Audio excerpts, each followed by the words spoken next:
Hello, Year 11. I think that I'm doing this live now, but I'm not sure. I haven't been able to do it properly on my laptop, so I'm actually having to do it on my phone.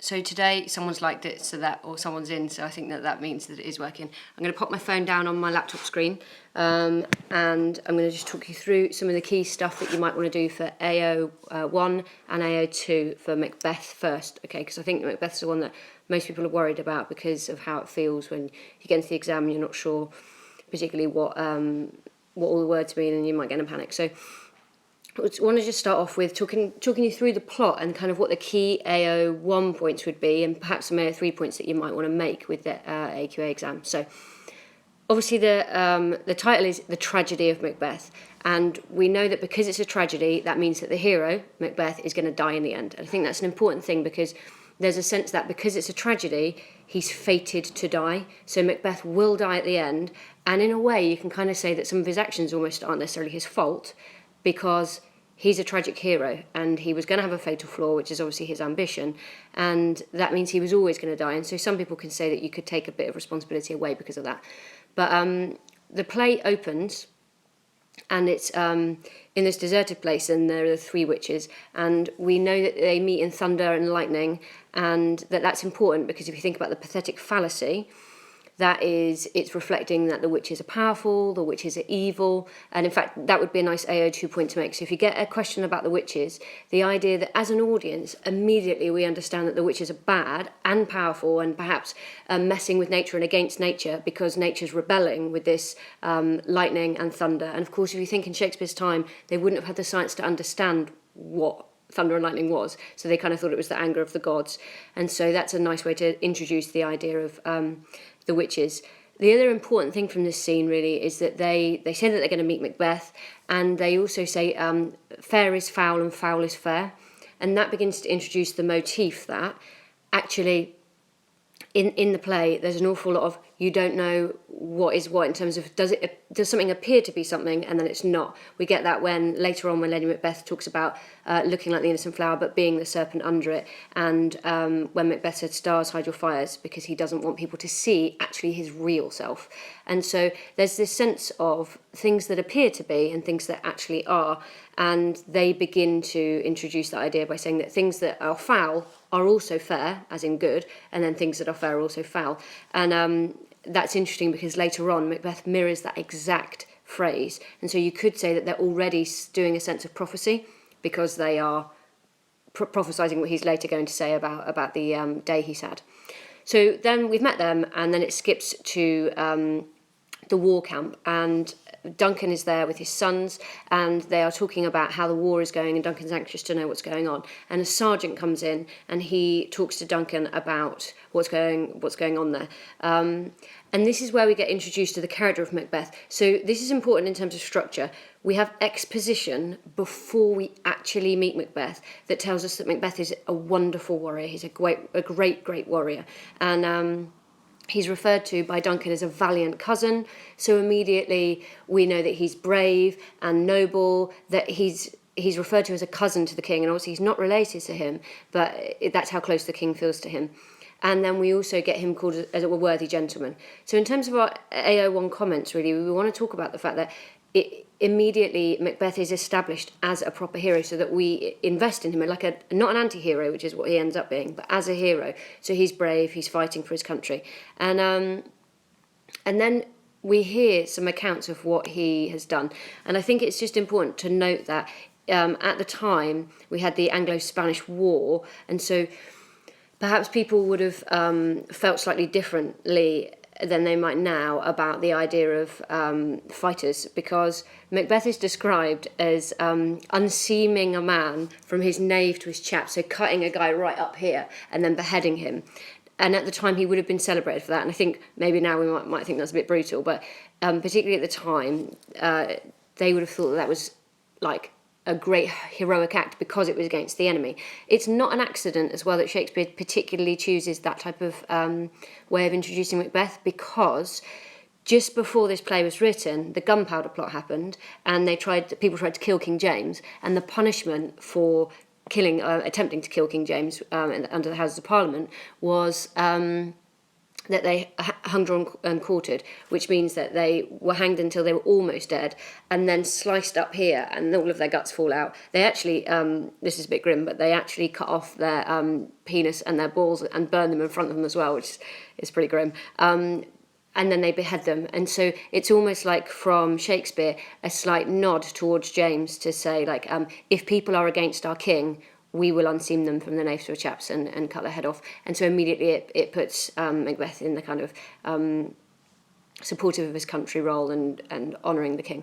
Anyway, we hear how great Macbeth is, and then we hear that essentially him and Banquo together have pretty much nailed the war and the reason that it's going well. And they describe him as such a brilliant soldier that he's like cannon overcharged with double crack. So that's basically when you put double the amount of gunpowder in a cannon and it's sparking so heavily that obviously it's particularly violent. And so that's how we get Macbeth. Now, obviously that would have been perceived as him being a hero, but I think that we can use this to inform why perhaps he then later on turns into this mass murderer, because if you think his background is about killing, and it's not about kind of distant killing as we might have now in a war with guns and whatever, it's really specifically to do with... it's to do with the fact that he's used a knife. Obviously, he was using a sword, but a blade, you have to be close. So he's used to blood. Somebody's just put a comment about saying, can I do Of Mice and Men? I might be able to do it. I don't know when the exam is for Of Mice and Men, and we don't do it at our school. But if you can leave a comment, I can certainly sort one out for you. It's fine. Anyway, so we see that essentially this introduction of Macbeth is like a terrifically heroic character. It goes downhill pretty quickly. So... the sergeant then goes away to go and be mended because he's got a big gashing wound, and we hear from the Thane of Ross that the Thane of Cawdor is a traitor. Now, this is absolutely foreshadowing because the Thane of Cawdor is a good friend of the king and the king believes him to be loyal. It does seem that King Duncan is not very good at all at interpreting character, because he thinks that the Thane of Cawdor is true to him and really trusts him, and then he does exactly the same with Macbeth, who then obviously stabs him to death. So the Thane of Cawdor is a traitor, and he gets caught out and then gets sentenced to death. Now, his killing and him being a traitor, it foreshadows what happens later with Macbeth, because obviously he is the Thane of Cawdor at that time. Then it flips all the way back to the witches, so we get reintroduced to these characters who obviously have got nothing to do with what's just happened, and we get a bit of exposition about them, and this is where Shakespeare really begins to establish them as evil characters. You get this lovely sequence where they say that they've been killing swine, that's what they've been doing, and one of them is planning to take down a ship, so to sink a ship, and drown a husband, because she asked the woman if she would share her chestnuts, and the woman was like, no, I won't. So what we get is the sense that they are murderous and that they take things out of all proportion, and they are happy to see suffering. They're definitely sadistic characters, as well as being supernatural. And at the time, there was a real belief in the supernatural. It's worth noting that King James wrote a whole book called Demonology about witches. And one of the important things about this is that at the end of this scene, because this is when they meet Macbeth and Banquo, they vanish into thin air. And that wasn't necessarily a common belief that witches did that, but it was James's belief. And in his book, he wrote that the witches just disappear, they vanish. And that's exactly what Shakespeare did. And so it's almost a little bit sycophantic in the way that he has created these witch characters for James's entertainment. James thought the witches were really wrong and bad, but there was a real belief that they existed, and so he mimics what James thinks witches are like in this. So Macbeth comes home and he says, again, so fair and foul a day I have not seen, and so we know, oh, hang on a minute, the witches can tell the future already, because they've said that, or unless it's coincidence, but it seems unlikely. And then suddenly Banquo sees these witches. Hello, Lucas. Banquo sees the witches and is like, wow, okay, you don't look like you belong on the earth, you don't look like inhabitants of the earth, because I'm not really sure whether you're alive. And he says, do you live? And then he describes them, and it's important. Shakespeare doesn't really have stage directions other than enter and exit, and sometimes stabs him and things like that, but there's very few stage directions, unlike in something like in Inspector Calls. And so we get what the characters look like from what is said. And so Banquo then says that they've got chappy fingers and beards and skinny lips.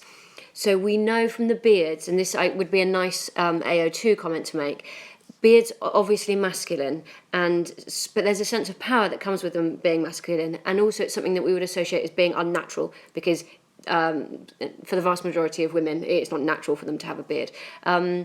Often it's not, they don't put those in modern versions. It's rare actually for you to see them with full beards, but quite often you see them with wiry hairs, the kind of traditional version of a witch with these kind of maybe a wart and wiry hair.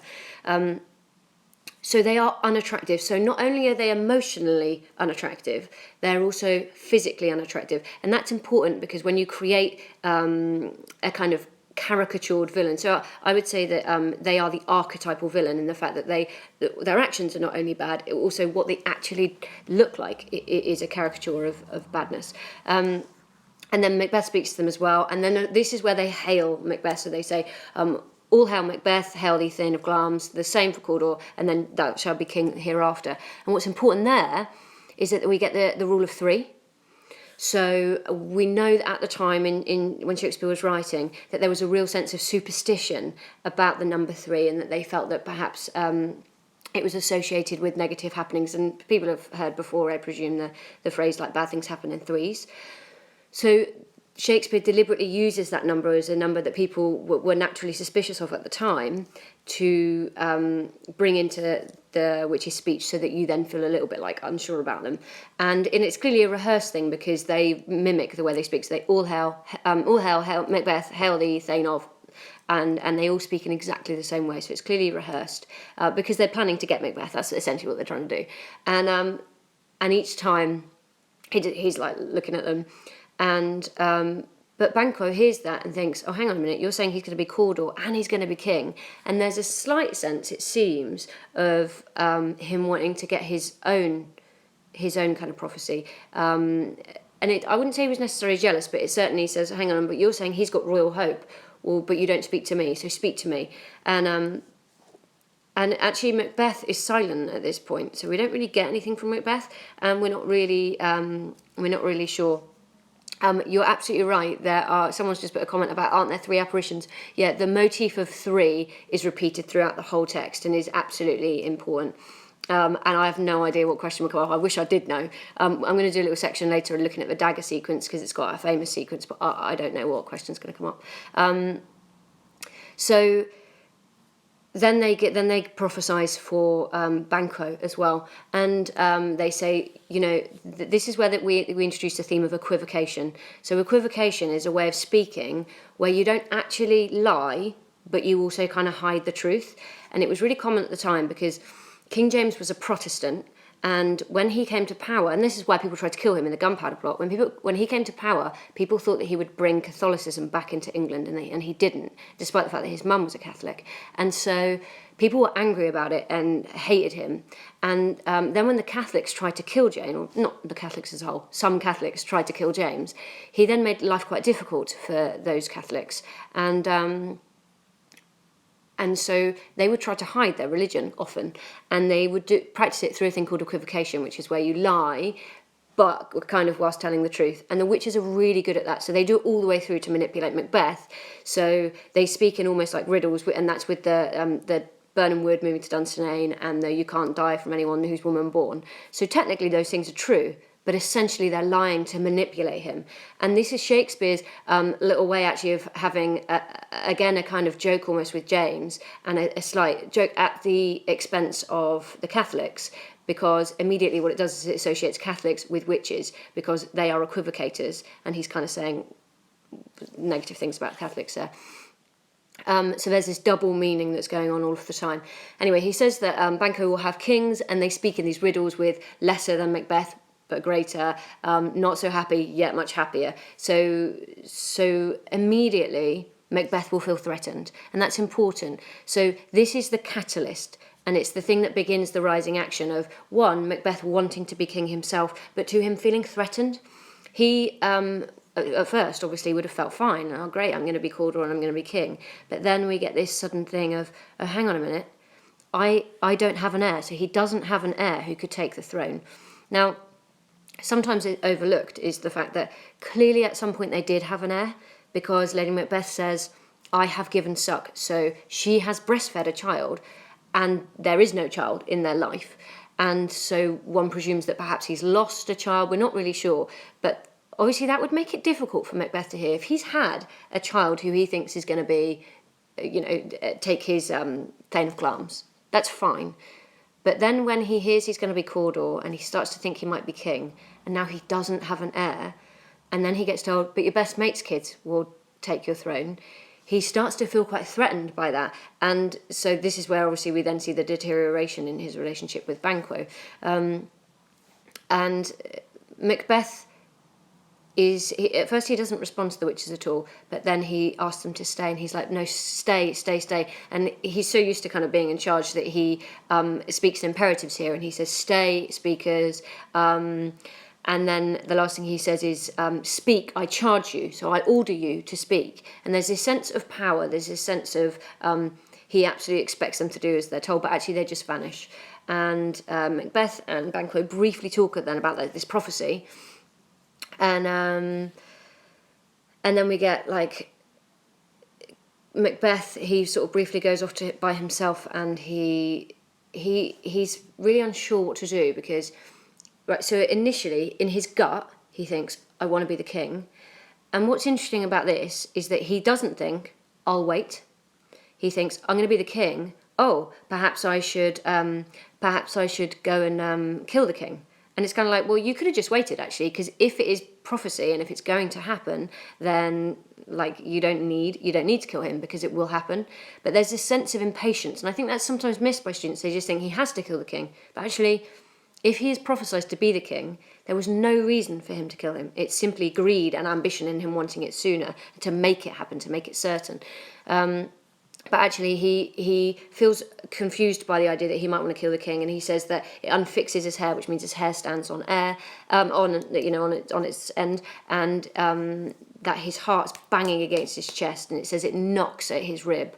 And he describes the idea as really horrible imaginings. And then he says, actually, I'm not going to do this. I can't do it. I'm going to...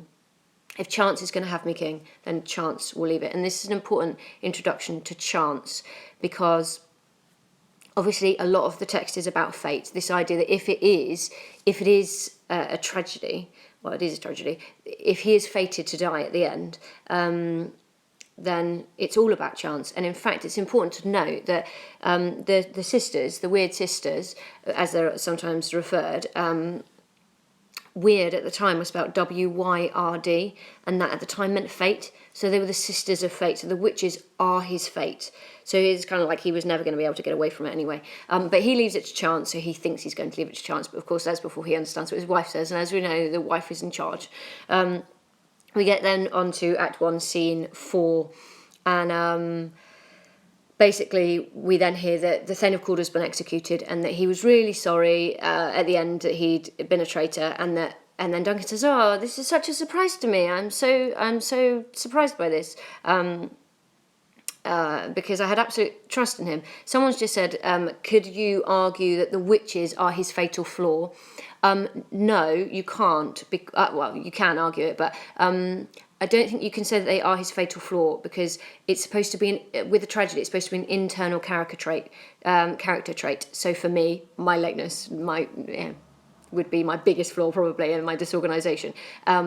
So it has to be something internal rather than an external force. They are absolutely a catalyst. Whoever says that's not my name, they are the catalyst that triggers almost his ambition. So he was probably ambitious before. He's a big fighter, but they're the catalyst that kind of sets on fire his ambition, which I would say was his fatal flaw. And that's then exacerbated, of course, by Lady Macbeth.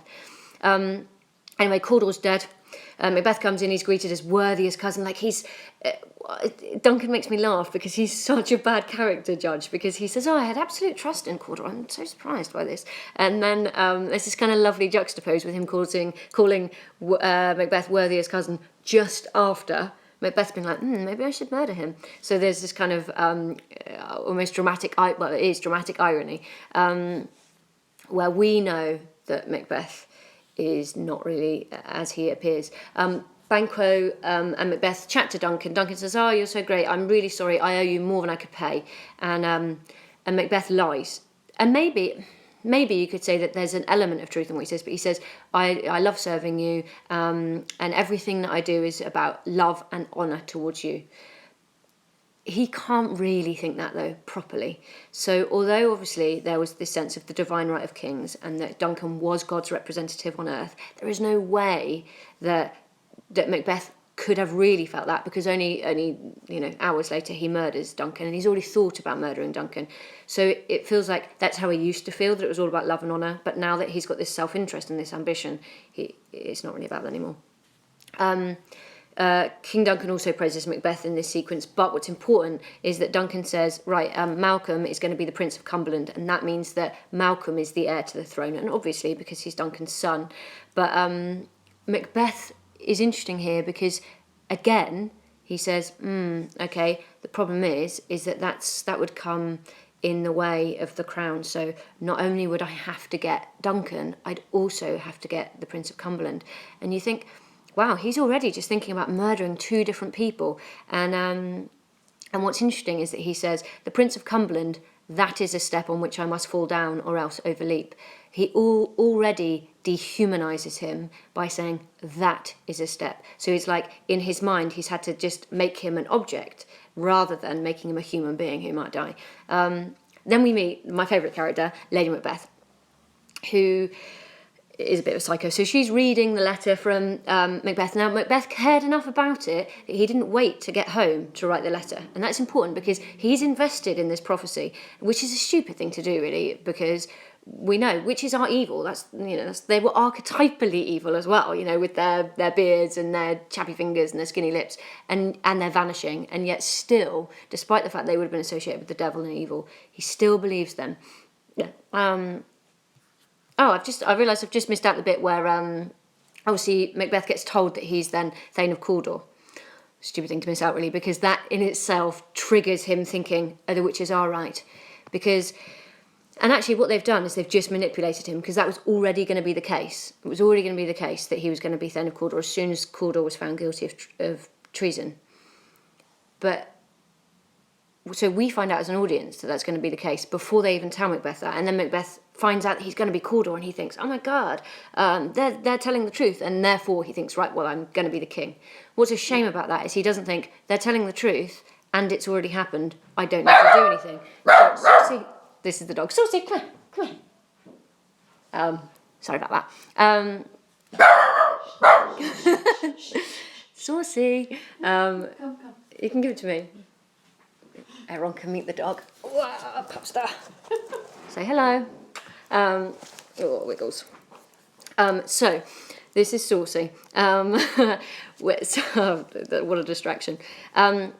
Lady Macbeth is reading the letter, and what's great is that she finishes reading it, and immediately she says, you will have what the greatness that is promised thee. And it's interesting that they take it as a promise. So that it's a prophecy, it's not a promise, but it's this prophecy, and they believe it. They immediately believe it. And she decides immediately, like, right, you're going to be the king then. So that in itself says that I think she's got more ambition almost than he has, because he thinks, I'm going to be the king, but then says, no, I have to leave it to chance, and stars hide your fires, let alone them see my black and deep desires. And yet she has no doubt, and that is important. As her character, particularly as a female character at that time, she wouldn't have been expected to be more direct and more ambitious than her husband, but she is absolutely more ambitious. And she even says in this sequence, a lovely sequence, and she says, I just feel like you're too full of the milk of human kindness. So she thinks that Macbeth is too kind and too lovely to be a killer and to kill the king, and rightly so, because obviously she's talking about regicide. Regicide is the killing of a royal or a king or queen, but the idea that she doesn't even consider how wrong that is. And actually, I need to go down. She doesn't consider how wrong it is. We get nothing from her about, maybe it's not okay to kill the king, even though that's God's representative on earth. It's the worst sin that you can commit. And she just immediately is like, right, that's it then. I'm ready to do it. And she says that she wants to pour her spirits into his ear. This idea of pouring as well. There's a preponderance of stuff she wants to throw into him. And there's loads of it. And the idea of her spirit as well. So there's immediately a bit of play on words there, because it makes her seem quite witch-like. He, before he is going to come up, she mentions as well the raven is horse, and ravens at the time, and kind of a bit now as well, are symbolic of death. So the idea that raven, the blackbird, bird that is black, screaming out, and it's hoarse in its throat because Duncan is going to die. And then she calls on spirits, which again links in with the whole King James thing with the witches, but she becomes almost quite masculine. She's aware that she is a woman, and that perhaps she's aware that she's a woman, and perhaps she's weaker because she's a woman. Now, as a young woman at this present time, I don't agree with that. But in the time, her role would have been very different and expected to be very different from a man's. And so the idea of murder would have been seen quite extreme for something that a woman would do. And so she says that she needs to be unsexed, and so she calls on spirits, evil, and it has to be that she has to call on evil spirits, because what she is going to do, or what she wants to do, is so spectacularly evil. And she says, come to my woman's breast, take my milk for gall. So she's going to take her breast milk, which is the best symbol in the world of nurturing and beauty and life, and it's so natural to breastfeed your child. And then she wants to turn that to poison, so she wants to turn it to gall. So everything that makes her a woman is something she wants to get rid of. And you could argue that we know from later what she says about that she's given suck. We do know that she's had a baby, and for some reason it's not survived. Infant mortality rate was high then, so lots of children would have died. And that maybe she feels that she's failed in that role. And because she's failed in her woman's role, she needs to take on a man's role. And some people argue that that's part of what motivates her for power, because she isn't able to be successful in the domestic role, so she wants to be the queen so that she can have power elsewhere and feel power and success. So we've got the lovely semantic field in this bit, where she talks about murdering ministers, thick night, dullest smoke of hell, the dark, the lovely, lovely image. And then she tries to persuade Macbeth. Macbeth's like, not really sure. And notably, he doesn't promise her that he will do it. And later on, she says, "Oh, well, you promised me." Actually, he didn't actually promise you. But we get this motif again of things not appearing like they are when she says, "Look like the innocent flower, but be the serpent under it." We must also just mention the serpent there is important, because obviously that's a reference to Adam and Eve, and the fact that Eve ate the fruit, and that caused like the downfall of like humanity, really, and why childbirth is hard, and why sin is the original sin. So people seem to be having an argument on the comments, which is bizarre. Awkward. Okay, so we get, just before the end of Act 1, King Duncan arrives. Lady Macbeth is a brilliant liar, and she has a little, bond with the king, and she says, "Oh, we're your servants ever." She's the best at lying. She calls Macbeth an open book, but she's really good at it. She's a manipulative, clever character. And we see later on, when she manipulates Macbeth some more, she speaks in all these rhetorical questions. Her speech is deliberate and deliberately evocative, and then Macbeth's like, "Oh, I didn't know whether to do it," and then we get this lovely dagger sequence in a bit. But he's like, "Oh, I shouldn't do it because, one, he's staying at my house." So what's important here is that Macbeth does have a conscience. He does have a conscience, but his fatal flaw, his ambition, is so strong, and it's being nurtured by all those around him, that he then ends up murdering the king. And he actually describes his own ambition as vaulting ambition, and it overleaps. So yeah, he's going to kill the king. But what he says is, and this is important if we're thinking about kingship, when he refers to Duncan, he says Duncan is his faculties are so milk, and he's been clear in his great office. Now, what that means is that he has been a great king. So Macbeth's not just killing an arsehole king, he's killing the best king, a king who is meek, he's got virtues, he's been great. And so that's deliberately done, obviously, to make it seem worse. So not only is he killing God's representative on earth, he's also killing a really good man. and that he's really worried then that like heaven will look down on him. We get all this religious imagery of the idea that his virtues will plead like angels trumpet-tongued, which is basically looking at this lovely king who's been so great. All of the good things about him will beg Macbeth not to kill him like angels would be. And obviously that religious imagery is to do with the fact that he is the divine right of kings.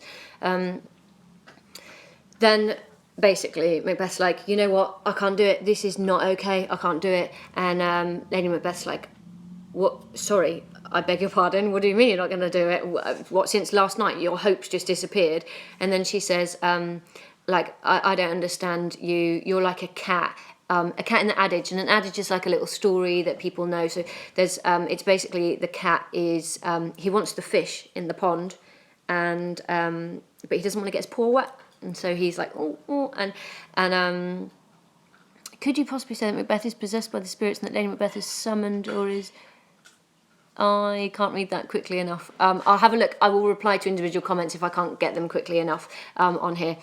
So he's like the cat in the adage. Basically, he wants to be the king, but he doesn't want to get his paw wet. And obviously, that in itself shows how manipulative Lady Macbeth is, because she uses such a small example to illustrate something really big. So obviously a paw getting wet doesn't really matter, it's just a bit of discomfort.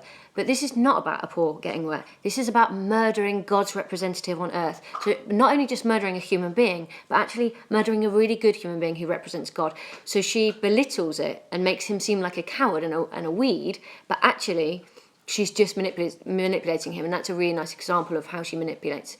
And he says, look, I'm not doing it, prithee peace, be quiet, I do all dare that becomes a man. And she's like, well, you're not a man. You would be so much more than a man if you would kill him. And then she goes on and she says this nice little section with that I have given suck, and I know how tender it is to love the babe that milks me. So she knows what it's like to really love a baby. And then she says, and I would, while it was smiling in my face, have plucked my nipple from his boneless gums and dashed the brains out, had I so sworn as you to have done this. So she's saying, you swore to me that you would kill the king. Number one, he didn't do that, so she's manipulating him. Number two, she then refers to presumably their dead child, which is a massively emotive thing to manipulate him and make her feel like he needs to look after her and do what she says.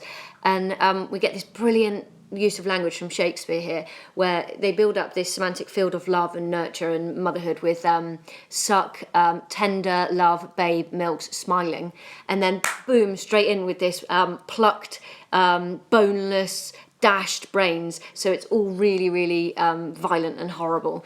And then what's nice about the language here as well, if you're going to do some really nice AO2 stuff, would be plucked and dashed are both monosyllabic, and they both use plosive sounds, so they sound as aggressive as they are. It is important, because some people have got this wrong. She doesn't actually kill her baby. She just says she would have done that, rather than go back, rather than, if she said she was going to do it, she would do it, rather than go back on a promise. So she doesn't actually ever kill a baby. And in fact, Lady Macbeth doesn't kill anyone in the play.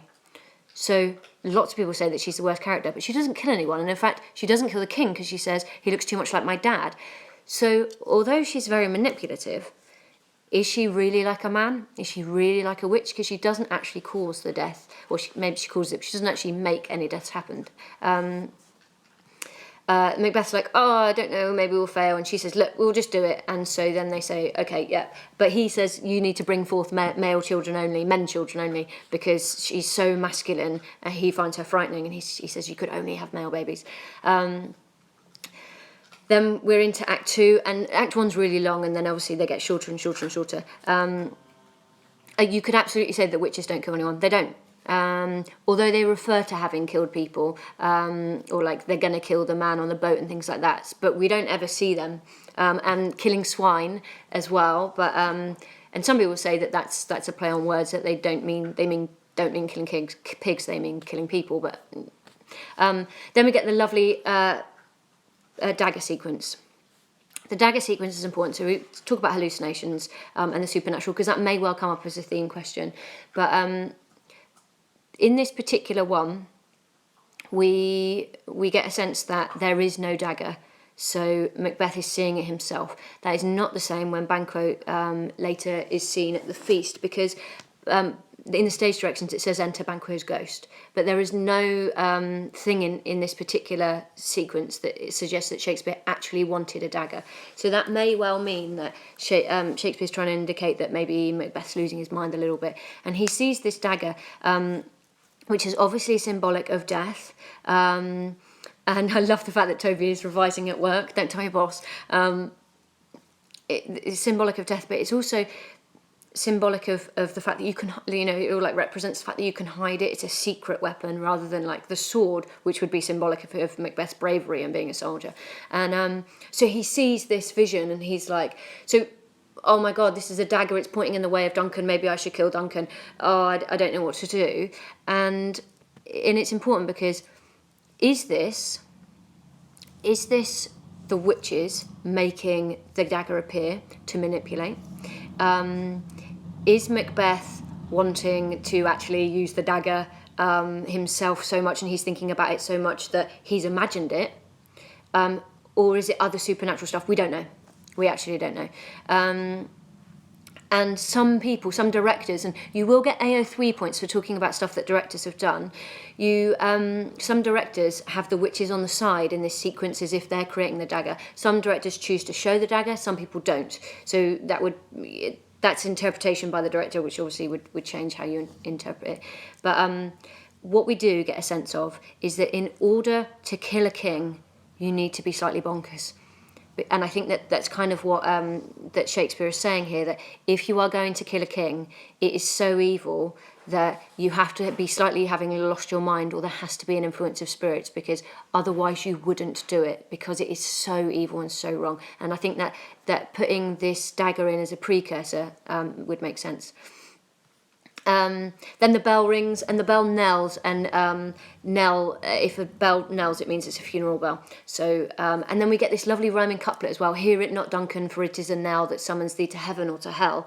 And what's cool about that is that it's a rhyming couplet, and that makes you speed the reading up. And obviously there's a sense of inevitability there. I also think there's a sense, it's kind of an awkward sense of... there's a happiness or a jolliness about rhyming couplets, and it kind of feels wrong that he uses that when he's talking about death, and they often do it when they're talking about what they're going to do, and does it with Banquo as well. Then we get scene 2. Lady Macbeth enters and she says, I've drugged the guards. So she is absolutely an accomplice, but she doesn't do the murder herself, because she says, I can't do it because he looked like my father as he slept. And it's the first time really that we see her sensitive side and her sense of vulnerability. So although she's talked about her dead child, she doesn't do it in a way that makes us feel sorry for her particularly. It's like a violent image. But here we see that she is capable of love, because she can't, other than for Macbeth, because she can't kill a king because he looks like a father. People who are writing rude stuff on there, can you not? Because obviously, if you're not going to say it in school, don't say it here. And then Macbeth comes in, he says he's done the deed. Now, it's important here that nature is going wild outside, so we get these crickets crying and owls screaming and everything. And that's because, again, Shakespeare is saying, if you kill God's representative, you kill nature. It's not natural to do that, and so nature itself will rebel. And that's why you get this idea of screaming and crying. And obviously those two verbs are important as a choice, because they represent the grief that is felt with the death of Duncan. Macbeth looks at his hands and he says they're a sorry sight immediately. And this is important as well. Macbeth is repentant, and Lady Macbeth says it's foolish to be repentant. It's just ridiculous to be repentant. But he says, I can't say amen, and I don't know why I can't say amen. And that's obviously what you say at the end of a prayer, all men. He has excluded himself from all men because he is no longer a normal man, because he has killed God's representative. So he can't be linked to God anymore. And interestingly, in a lovely little kind of precursor, Lady Macbeth says, these deeds must not be thought after these ways, so it will make us mad. And ironically, of course, she ends up mad and kills herself. Someone's saying that they're annoyed that they have missed this. It will stay on, I think, and you'll just be able to watch it whenever you want. In terms of learning quotes, someone's just put a question about that. Right, so you need AO1 points, which is your understanding of the text and your interpretation of the text. And obviously none of that is to do with remembering quotes, it's about remembering the storyline. You need AO3, which again is to do with understanding the context, so that's not including learning quotes. For learning quotes, AO2 that is, that will be 12 marks if you're doing AQA. The thing with that is that it's not necessary, because you will be given an extract, so all of your points could simply be taken from the extract. So I don't know that much about all the other boards, but I'm pretty sure that they all have an extract. And so with AQA, take the vast majority of your AO2 from the extract, and then you don't need to learn quotes. What you need to do is really, really understand the plot, okay? So I wouldn't waste your time learning loads and loads of quotes. If you know the plot inside out and you'll be able to look at the semantic field in the extract, that will be enough by a long way. Okay, so Macbeth says he's murdered Sleep.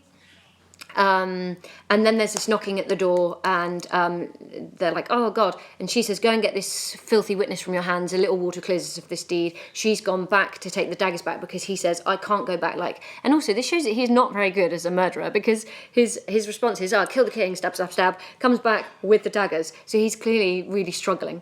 And Lady Macbeth takes the daggers back, so they've both got bloody hands. Kirsty Kildare, you're asking about structure, and I don't know if you mean the structure particularly of the play, or if you're talking about structure generally. If you're talking about structure generally, I'll do that on a different video, but just clarify what you mean, I'll have a look. So the knocking at the door. What's interesting is with the Lady Macbeth thing, she says, oh, our hands are the same colour now, but I would be shamed to wear a heart so white.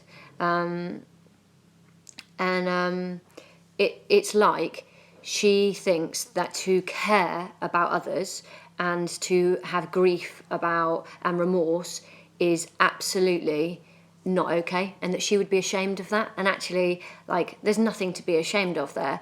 That's actually a really human thing, but she doesn't want to do that. Okay, then we get the porter sequence, and the porter sequence again refers to equivocation, which links back to the witches, and it's thought to be an aside to King James, obviously this famous Protestant king. Wow, there's a gazillion questions on there. I can't read them all, but I will do them. I'm going to do an in spectacles actually, but not until after this exam. Anyway, Macbeth comes in, the porter sequence, you can talk about it at length if you want to, but I would be very surprised if that comes up as the extract in the exam, because it's really tough. Kirsty, okay, I will do how you're going to write the essay at the end.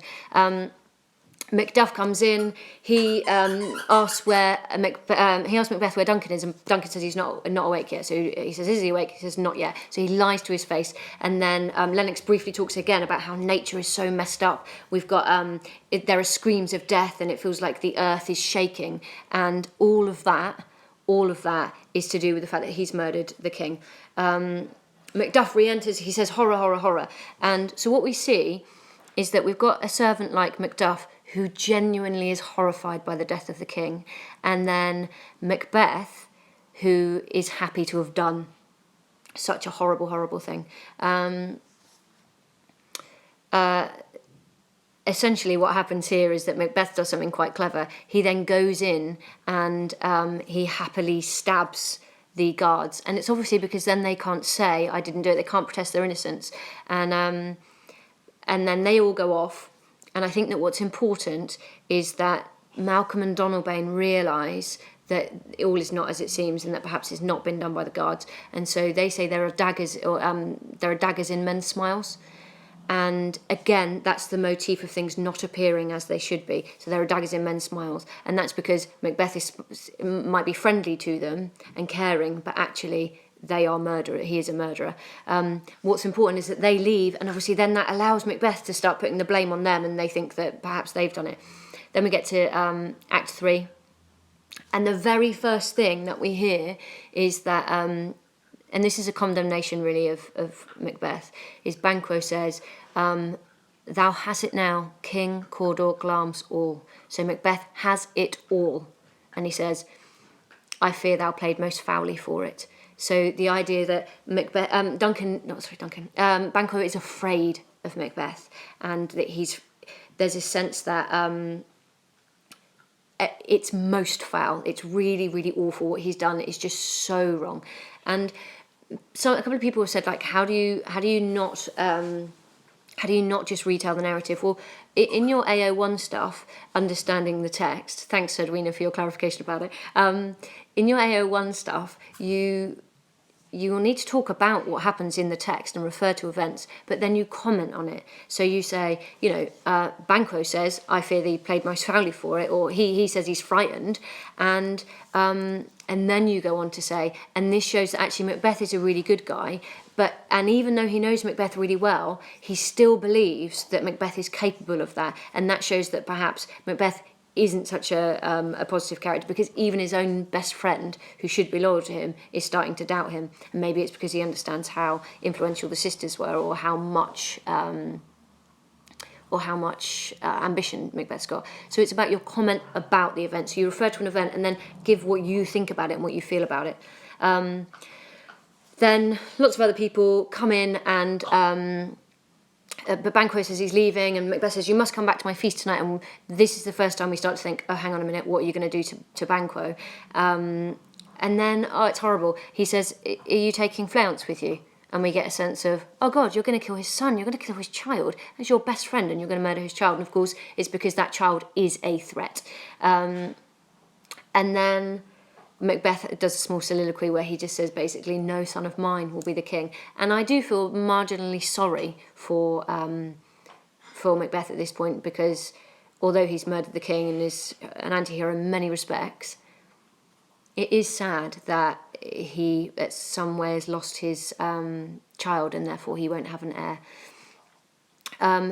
And then we get something that then all of my sympathy disappears from Macbeth, because he does to these two murderers what Lady Macbeth did to him. So he manipulates them to go and kill somebody. So they come in and they are downtrodden people. So if you think about think about Duncan. Duncan as a king he had great office, he had virtues, he was a good king, and often gave compliments. And then we get this sense that Macbeth as a king takes advantage of his most vulnerable subjects. So there's a murderer who says that he has he's weary with disasters. He's had a really horrible life. And Macbeth says to him, kill Banquo, that'll make it better. It's Banquo's fault that you're having a bad life. And obviously I'm the king, so if you do something for me, it'll be great. And they persuade him to kill Banquo, and he persuades them to kill Banquo, and that I think is just really awful, because he is essentially taking advantage of the poor and vulnerable in his society. And then there's this nice bit where we get a sense of Macbeth's ego, because he says, I could with my barefaced power sweep him from my sight. We know that Macbeth is so self-assured of his power and his strength, both as a fighter and now because he's a king, that he could sweep Banquo away, which one indicates it would be done without a care, that it's a trivial matter, because obviously sweeping is trivial, but also it could be done without effort. And what do you sweep away? You sweep away dirt and things that are worth nothing to you. And so it's really horrid that he says that, but he won't do it because he doesn't want to lose friends. So off they go to go and kill Banquo. We then get Lady Macbeth and Macbeth having a chit-chat's probably not the right word, but having a conversation about what's happened. And what we see is that they are both feeling really threatened. So although they've got what they want, they haven't got what they want, because they're worried that they're going to lose it. And Macbeth says he's almost jealous of Duncan, because Duncan's in his grave and can sleep and nothing can hurt him. And he says, no steel or poison or domestic or foreign levy, nothing can touch him further. But I feel like it will touch me further, and I feel bad about it. Anyway, she says, look, stop going on about this. It's fine. Let's just go to the banquet. And then we see Macbeth is now the plotter. So before, Lady Macbeth was the person who was in charge and was the plotter. But now Macbeth learned, and he started to do that, exactly like he did to the murderers. And he says, I'll let your remembrance apply to Banquo. And essentially, he wants a stream of flattery to go towards Banquo so that no one will suspect them. And that's really similar to the way Lady Macbeth was like, let's drug the guards and let's cry really loudly when Duncan dies so no one will suspect us. So he's learned her behaviour and then starts to apply it. So off they go, but just before he leaves, he says that his mind is full of scorpions. So we get this sense of that there's poison and fear and death in his mind. So he's starting to go insane. And then we get the death of Banquo. The thing I like about this sequence is that the last thing that Banquo says is fly, fly. So his last thing on earth that he does is try to protect his child, and he just wants his child to be away. So that makes it really sad that obviously Banquo's dead, because he's a good man. He is trying to protect life and the future generations, whereas Macbeth's just busy killing it. Then we have this feast sequence, and this is where again we get the vision of Banquo's ghost. But before that, so we've got this big feast sequence, and you need to imagine that this is like a feast for the new king. So everyone's coming to see this new king and see what he's like, and actually Macbeth ends up looking friggin' bonkers. The murderers come in and they say, oh, well, Banquo's dead, but Fleance escaped. And he says, oh, I would have been perfect, but now I'm not perfect. I find that disturbing that he describes the death of his best friend and the possible death of the child. That would have been perfect, because that means that nothing could be bad. It's almost like there is no guilt, no remorse there. So somehow it's like killing the king, which he initially felt really bad for. That guilt has disappeared and he's just got worse and worse as a character. And they describe where Banquo is, and they say he's dead in a ditch and that he's got 20 trenched gashes in his head. I just want you to just imagine for a second what that means. So 20 stabs to the head. That's excessive, and that they're not just gashes, so that obviously means they're open, but that they are trenched in, so they are deep, violent. So it was a really, really violent death. Anyway, then he says, "Go away, murderers. It's fine. I'll come and sit down." And then the ghost of Banquo comes in and sits in Macbeth's place, and that's deliberate. The reason he sits in Macbeth's place is not only so that Macbeth can't sit down, but because that's symbolic of all of Macbeth's fears, because he thinks Banquo's sons are going to take his place. So Banquo, as the father of those sons, takes his place at the table. And so this is almost like Macbeth's fears playing out in front of him, again, deliberately manipulating him. But what's important is that he is in the stage directions. Banquo is in the stage directions, so he does appear on stage, which means that we're meant to believe he is a real ghost. So it's not so much like the dagger, which we don't know whether that's there or not. And Macbeth is terrified, and he actually says, thou canst say I did it, so you can't blame it on me because I didn't do it. Well, actually, that in itself is interesting, that he's almost hiding from the responsibility of it. And Lady Macbeth, again, manipulative, takes control of this whole situation and says, no, he's fine, you don't need to leave. Sometimes he's like this, he's had it since childhood, he'll be all right in a minute. And then she goes over and is like, you're an idiot, what are you doing? This is just like the dagger that you didn't see. She again questions his masculinity. And she says, you're looking at a stool, there's nothing there. And he says, I can't speak. But then the ghost disappears. And briefly he speaks to her, and then he goes and he makes a toast to Banquo, but then Banquo's ghost comes back in again. So it's this idea, this reoccurring ghost, is the idea that you cannot run away from those sins. And we see that later on with Lady Macbeth, with the blood on her hands and outdone spot out, the fact that he feels that he can't get away. Basically, Macbeth then says that he feels really afraid of the ghost, and that actually, if the ghost was anything else, so if it was a bear, a rhinoceros, or a tiger, he wouldn't be afraid. But the fact that it's the ghost of his best friend who's got all these gashes in his head, it really does make him afraid. And the reason it makes him afraid is not because he feels that it could kill him, but one, because it's supernatural, and two, because it makes him feel guilty. It makes him realise what a monster he's become. And he says, I wish you were alive again, then I would just fight you. And if I was afraid then, you could call me a girl's baby. There was, again, this theme of masculinity. So anyway, Macbeth sits down again. The Banquo vanishes, and he's like, oh, I'm okay, I'm a man again. But Lady Macbeth is realising that he is not going to be okay. And so she says, she takes control of the situation. Again, she's still very powerful. And this is interesting because it's the last time we really see her. She's really, really powerful. And then suddenly it flips and she's like bonkers and rubbing her hands and sleepwalking and stuff.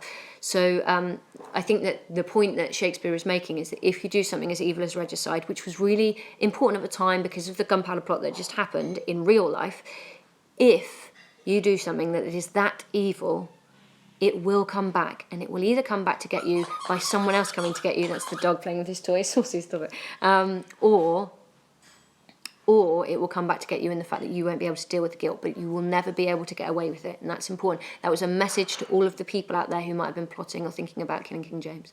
And then Macbeth, just before everyone leaves, Macbeth says, blood will have blood. And that in itself is the message, isn't it? That if you kill, you will either be killed or you will end up being a monster and killing more. And I really like this little passage. And he says, basically, I am stepped in so far into blood that if I try and get out of it and go back, that's as hard as to carry on. So I'm so deep in blood, I'm just going to carry on wading. And then we see, he says that I'm going to go and see the witches again. And he also refers to Macduff. And we realise that, oh God, he's starting to think that Macduff's a threat now. And he says he's got somebody paid in the house. So we know that Macbeth is so paranoid that he's paying a servant to spy on his other thanes because he's so worried he's going to get killed. But of course he's worried because Cawdor, the previous one, and he were literally treason, traitors and causing treason. And so he feels, I guess, kind of justifiably threatened. Okie dokie. Then we see the ambition. So he meets the witches, and there are these ambitions. We get the first apparition. Sorry. Okay, so he gets the advice, and he gets one that basically says, "Beware Macduff." So immediately he's frightened of Macduff. And then we see one, and there's one of the apparitions is a bloody child. Now, this is important, obviously, because he's tried to kill a child. And in a way, Macbeth is murdering the future. And obviously, later on, he does kill Macduff's or have Macduff's children killed. And then he sees another apparition, and it's a child crowned with a tree in his hand. And obviously, it's because Birnam Wood will move to Dunsinane. So it's a prophecy, and it's like a deliberately equivocating prophecy that makes him feel confused and he doesn't understand it. But the point is, it's all about children, and it's about the fact that he doesn't have an heir. And so there's this niggling thing all the way, because it doesn't matter what Macbeth does to kill. He can kill everyone. If he doesn't have an heir, his heirs won't be the king. So he's always just really, undercut by that all of the time. And he's like, oh, I don't understand. I think I can leave Macduff alive because I don't need to be afraid because I can't die of anyone that's born of woman. Anyway, they have this whole sequence with the witches, and basically he ends up being really confused because in a way he thinks he's invincible because he can't die of anyone that's not woman born, and until the Birnam Wood moves from Dunsinane. But he also is aware that he is threatened because they said beware Macduff. And I think this is the point, is that Macbeth somewhat naively puts all of his trust in someone we know is evil. We know they're evil. They come in thunder and lightning, they've got beards. It's naive of him to put his trust in them, and they are clearly equivocating, and yet he trusts them anyway. Then Lennox comes in and says, by the way, Macduff is planning to attack you, and we get this really horrible sequence where he's like, right, well, I'm going to have to kill them all then. Later on, briefly, we see Lady Macbeth, and we see Lady Macduff, and this is an interesting sequence because it's the first time we've really seen Lady Macduff, but she's talking about the fact that she's worried that Macduff's gone and that will make him look like a traitor. And all we do is we just get, this is a really quick sequence, we get a messenger who runs in and says, you need to run away, you're at threat. And actually this is important because Macduff's family haven't done anything, and what Macbeth does is he gets them all killed. So the murderers come in and they hello Saucy, is that for me? Thanks, Lauren. He comes in, the murderers come in, and they stab the children to death, and kill. And he says, he calls the child, you egg, you fry of treachery, and he stabs him. So there's this real emphasis on the fact that he is a child. So they call him an egg, which again, obviously is young and has got promise of life, etc. And young fry, this young fish. So there's this real emphasis on the fact that he's a child. And Macbeth, that's symbolic of him killing the future. Lady Macduff runs away, crying murder, and she gets murdered. Then we see what I like about what Shakespeare does structurally here is that he flips in and out of these two sequences. So you see Macduff's family murdered, and then you see Macduff not knowing. So there's this dramatic irony because you don't know that it's happened. You know this happened, but he doesn't.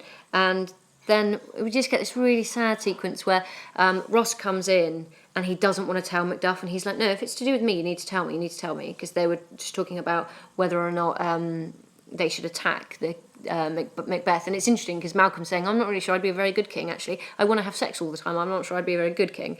And that's why later on we see then that it will be Macduff. But then Macduff gets told. And I think what's important here is the way that Macduff responds. So Malcolm says to him, you need to get revenge, and you need to do that like a man.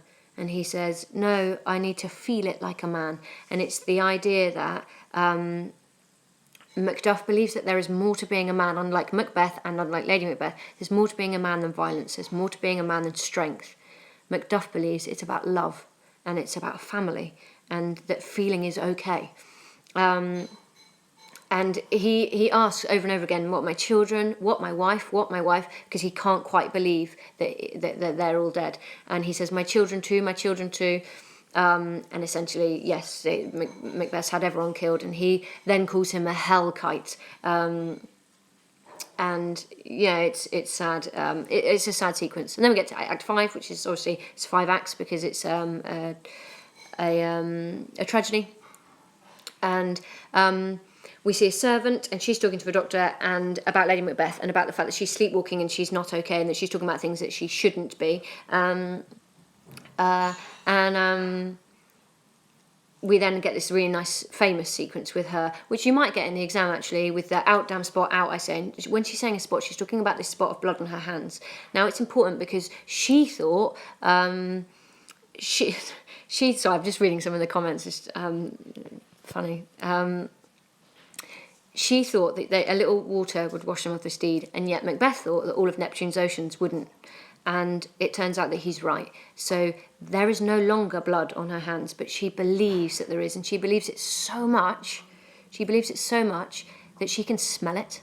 She can smell the blood. So she's gone mad. She's absolutely gone mad. And she's like haunted by it. And the message here from Shakespeare is, you might be able to get rid of the evidence of your guilt, but your guilt will drive you bonkers, because it won't ever be okay to have done that. And Lady Macbeth, you can tell, has gone mad, because although she's sleepwalking, she says loads of stuff that you would never say in front of anyone. Who'd have thought the old man to have so much blood in him? And Thane of Fife had a wife, referring to Macduff's family. And where is she now? And actually, she's admitting her guilt and his guilt, that they've killed all these people. And the gentleman's like, oh God, heaven knows what she has known. And we see that basically Lady Macbeth has totally lost the plot. And then what's nice is that we flip between Lady Macbeth and Macbeth, and who's clearly also lost his mind, but in a slightly different way. We know then that Macduff is leading this army, and basically you get very short sequences, often cut out actually, but you get very short sequences of just Macduff and his army heading towards the castle. And then actually this next scene, Act 5, Scene 3, was in one of the AQA mocks, and he basically says, bring me no more reports, I don't want to hear about reports. So he is in denial about what's happening in the war. And the question was, and this is important, how far is he presented as a hero in this section? And lots of students ended up writing, thanks, but I don't have any children, so I can't be a MILF. Lots of people wrote that he was a hero because he was brave, etc. It is important that you bear in mind, he cannot be a hero. Not a real hero, he's an anti-hero, and he has heroic qualities without a doubt, but he is not a hero. Someone wants me to give them a shout out, but I can't read their name because it's going up so quickly. Anyway, so Macbeth is starting to lose his mind. He's like, oh, there are all these false thanes, and it's kind of ironic that he thinks they're false thanes because, did he ever deserve to be Thane of Gordor in the first place? Because he was also a traitor, but he couldn't have been more false. You know, the guy was in his in his house and he stabbed him to death whilst he was asleep, which is a cowardly act in my opinion. There's an irony there as well when the fact that Lady Macbeth says, oh, well, hang on a minute, you're a coward if you won't do it. It's like, well, actually, murdering someone whilst they're asleep and drunk, pretty cowardly. But anyway, somebody comes in and tells Macbeth how the war's going, and he's frightened. And Macbeth calls him a cream-faced loon, and he says that he looks like a goose and that he should prick his own skin to make himself look more full of colour, because Macbeth hates the idea that anyone should be doubting him. And the reason he hates it is because it makes him feel doubtful of himself. He's frightened, but he won't admit to being frightened because he thinks that he's invincible because of what the witches have said in their equivocation. And so he's trying to eat my lunch, which is on the side. Anyway, Macbeth is clearly not a good warrior at this time. He's being awful to his subjects, and he says, and this I guess is heroic, but I would say more bonkers. He says, "I will fight till from my bones my flesh be hacked." So he's seen war. He knows what it's like, and he feels that perhaps that he might not actually survive. And then we get the brilliant dramatic irony where they Birnam Wood, they pick it up and they decide to march with it, holding it, and we suddenly think, oh God, they're all coming true. Then it flips back to Macbeth. So lots of little short sections, and the reason that there are lots of little short sections is because it's this sense of inevitability. There's fate. All of this is building up to the death of Macbeth. And then we hear that Lady Macbeth died. Lady Macbeth died, and he says she should have died hereafter. There would have been time for such a word. Now, lots of people talk about this particular sequence, but essentially he's saying, if she hadn't have died at this present time, I would have had time to think about it. But she's died in the middle of a war. I can't really think about it. And it's important. Her death means nothing. It means nothing to him, and obviously to the people around her particularly. And it's like, when you commit regicide, that's what happens. No one will care about your death. You deserve to die. She's an insignificant character. Even her own love, her own husband, says no, she should have died hereafter. And obviously, Macbeth then gets a message saying, Birnam Wood's coming, and he's like, you're a liar and you're a slave, because it's a real shock to him, and he says it with an exclamation mark, this sense of absolute panic, because he realises, oh God, and that's what it means, it's over, and he starts to realise, and he uses the word equivocation to describe the witches, and he calls them fiends, and it's when he finally realises, I've been had here. And that's important because actually tragic heroes always, before the end, realise what they've done, and Macbeth clearly realises that he's believed them. And that he shouldn't have. Then Malcolm says, throw down the branches, and they all run in and try and storm Macbeth, and a guy called Seward, young Seward, finds Macbeth, and he says, my name is Macbeth, and the guy says, the devil himself could not pronounce a title more hateful to mine ear. So the idea that Macbeth now is absolutely linked with the devil. He's linked with the devil because he killed God's representative, and therefore it doesn't matter what he does, he will forever be like devil-like. And he's then called an abhorred tyrant as well, but he kills Seward. But he's like, haha, you can't kill me because it's got to be one of woman born, not woman born. And then Macduff's like, well, unfortunately, I was born by cesarean, and so we get the sequence. Macduff is trying to find Macbeth, and finally he finds them, and Macduff calls him, and it's such a lovely little quote, he calls him a hellhound, so it's a dog of hell. So he's not even a human, he's so messed up, he's so instinctive and violent that he's like an animal, although if you can just see my dog, he's not particularly being hellhoundy right now. But yeah. And then he just says, I haven't got any words for you. I can't even talk to you. Let me talk with my sword. And he kills Macbeth. And again, this is important because he beheads Macbeth exactly the same as what happened to the traitors who tried to kill King James. So it's this traditional punishment for anyone that's a traitor, just cuts him off and hangs up the head. So it's again a little wink to King James. Oh, God, I have been talking for a long time. And then we get this speech at the end where Macduff holds up the head and he basically says, oh, it's not going to be like this anymore. But he refers to Macbeth. They say they are cruel ministers, and they call Macbeth a dead butcher. And again, butcher links in with this idea of blood and the fact that he's been relentlessly killing, because obviously he killed all of Macduff, or got killed all of Macduff's family, and Banquo, and the guards, and Duncan, and his fiend-like queen. Lovely little phrase there. And then basically it's the end. I've kind of talked about the themes as we go. I think probably what would be best is I'll briefly talk about how you might want to structure the essay, and then I think it would be best if I just respond to any of the questions that we've got. Probably it would be easier for me to respond to questions on Twitter. So if you've got one that you really, really need, it is funny to watch you all arguing on. I try not to argue with people online, but probably best if you've got a question you really want answered to answer on Twitter, because then I can just reply to you directly.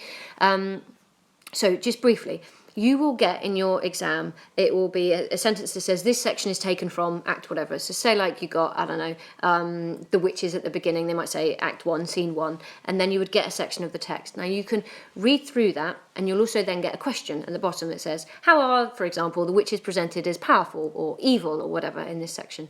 So the first thing you want to do is read the question and decide what it is that you're being asked to. It's worth noting whereabouts from in the play the section is taken, so that you've got a sense of where it is in the narrative. You're going to highlight what it is you're being asked about. So say like it was how powerful the witches are. You'd highlight that. And then you'd go through and highlight anything in that text that to you indicates they're powerful, or indeed not powerful. Because you might say, well, I don't think they are powerful in this particular part. So you're going to highlight and then just add any notes. So it might be, well, the thunder and lightning would be a cracking example of how they're powerful in that particular opening section. Or the fair is foul and foul is fair. You might talk about the equivocation, and that in itself is quite powerful. So you'd have a little think, and then your first paragraph, this is if you're doing AQA, by the way, your first paragraph needs to just answer the question. So are they presented as powerful about the extract? So just in that extract, would you consider them to be powerful? And then you're going to zoom straight in, and you're going to have a little look at particular things. So if you said that you think they are really powerful because they're supernatural, you'd pick out any of the words and phrases that you think are linked to supernatural and do your AO2 connotations. So you might pick out thunder and talk about it being loud and intimidating and unexplained and resounding and all around you and those kind of things. And then, once you've done that AO2, you're then going to link it to the wider text. So are there any other times when the witches are seen as really powerful? And you might link it in with the nature, for example. You might talk about the influence that they have causes the death of Duncan, and that causes the owls to scream and the crickets to cry, those kind of things. So you go, paragraph 1, answer the question just on the extract. Paragraph 2, some nice AO2 language analysis. So pick out words, even if you're not sure about whatever all it means, just literally you can say the semantic field of, I don't know, murder, and then just pick a couple of phrases that link and fill that, or the negative semantic field, or the scary ones. Equally, you might say, if you're in this language paragraph, you might just say the imagery Shakespeare uses, and then talk about those individual words. So you don't need to worry if you're looking at it thinking, I don't understand all this extract. Just pick the words that you do understand and do the connotations from those. Then talk about the wider text. Well, I've just gone through the whole blooming text and like what the key themes mean. So you just talk about the wider text. Then you go back in with a bit more AO2, but of a different topic. So if you said the witches were powerful because they're supernatural, that's fine. But then you might also say the witches are powerful because they are manipulative, and then do something else. So you go paragraph 1, answer the question on the extract. Paragraph 2, AO2, lots of word level analysis. Paragraph 3, wider text, anything that is from the events as a whole, but you must refer to specific events. Don't just talk generally. Don't just say the witches in the whole thing are powerful and they cause loads of bad stuff. Be specific.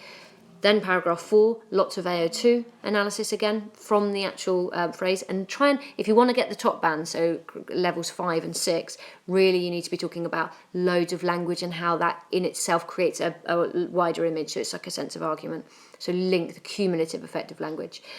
And then finally, paragraph 5, the wider text. And then paragraph 6, you go back to answer the question. So you can look obviously at what you've said in paragraph 1, but instead of just looking at this extract, you look at it in the whole thing. So are the witches powerful in the whole thing? Well, actually, yeah, they are, because they were the catalyst that caused the downfall of the whole of Macbeth and his wife and the death of the king. So they're extraordinarily powerful. But what's important is that although they win over Macbeth, they don't win overall, because Macduff wins overall by ending it. So I would say that was how you answer the question. I don't know, I'm not going to do Christmas Carol right now. What I will do is I'll leave my students to go away and think about Macbeth and maybe have a look at some of those practice questions. If you want me to put up a couple of practice questions, I can put a couple up online. I can just put them on a Dropbox or screenshot them or whatever. So if you want me to do that, just tweet me. My Twitter is exactly the same actually handle as this one, so it's Lindsay J Skinner. How much should you write for an answer? I'd get mine to do a 6-paragraph structure. It kind of depends how long your paragraphs are. If you're doing less than a page and a half, I would say it's not enough, but really it's about the quality rather than the quantity. I will answer some of these questions on there. Someone said, can you drop the documents into the chat? I have no idea how to do that, but I will have a go. So I will... I've just talked about the structure, so if you re-watch it, you should be able to see how to structure it. I'm going to go now, and I may well do a Christmas Carol one later on for my students, and if I do, I will put on my Twitter and on my show my homework what I'm going to do. Okay, thanks. Have a good afternoon.